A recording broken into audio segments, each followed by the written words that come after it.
അങ്ങനെയുള്ള നീതിയുടെ അനുഭവമുള്ളവന്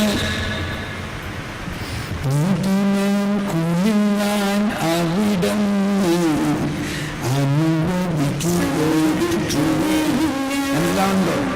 ആരാണ് അവനെ സംരക്ഷിക്കുന്നത്? ഇവിടെയാണ് 18-ാം സങ്കീർത്തനത്തിന്റെ ആദ്യം പറയുന്നത്, എൻ്റെ കോട്ടയാണ്, എൻ്റെ ശക്തിയാണ് എന്ന് പാടിയ 18-ാം സങ്കീർത്തനത്തിൽ 1-ാമത്തെ വചനം.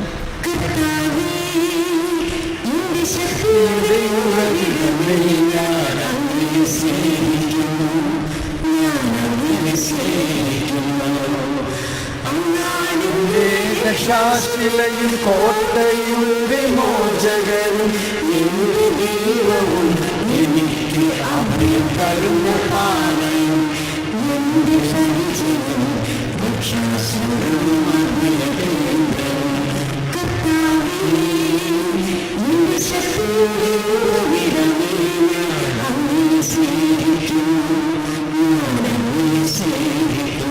ശക്തിയുടെ ഉറവിടം.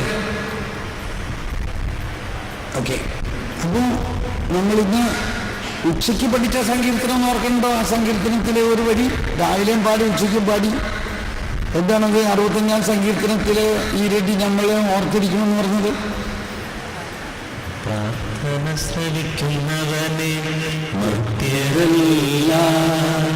പാപപരങ്ങളുടെ സന്നിധിയിൽ വരും. പാടെല്ലാവരും. ശ്രവിക്കുന്നവനെ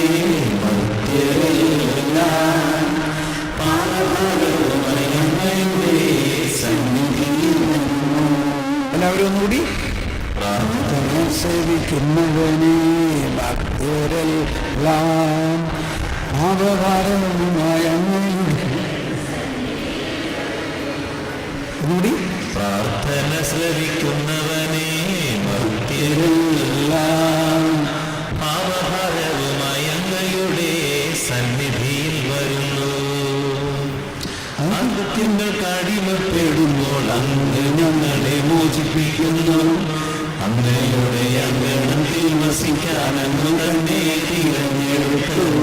കൊണ്ടുവരുന്നവൻ ഭാഗ്യവാൻ.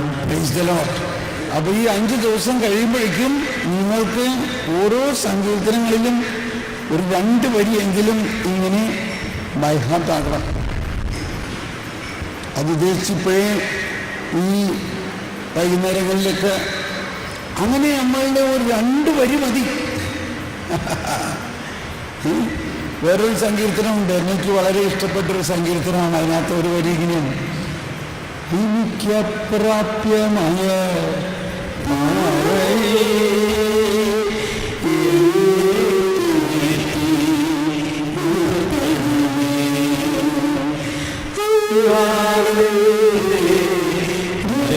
രക്ഷാകേന്ദ്രം ശത്രുക്കൾക്കെതിരെയുള്ള സുശക്തഗോപുരം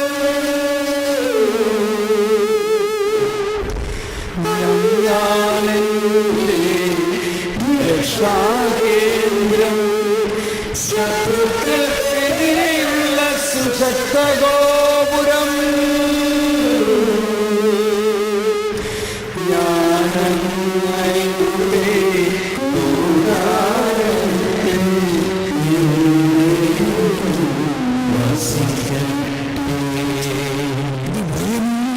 ശക്തി പ്രദാനം ചെയ്താണ്.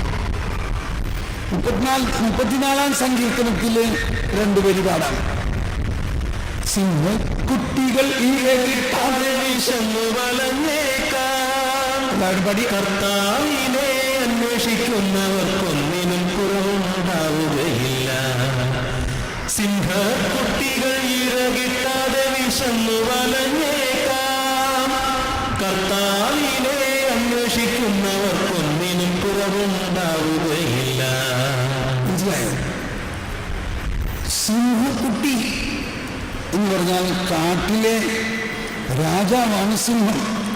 ഈ കാട്ടിലെ രാജാവിൻ്റെ കുട്ടിക്ക് ഇര കിട്ടാതെ വന്നാലും കർത്താവിൻ്റെ മക്കളായ, കർത്താവിനെ അന്വേഷിക്കുന്നവരായ നമുക്ക് ഒന്നും കുറവുണ്ടാകില്ല.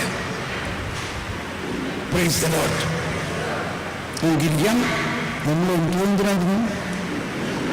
സങ്കീർത്തനത്തിനായിരുന്നല്ലേ?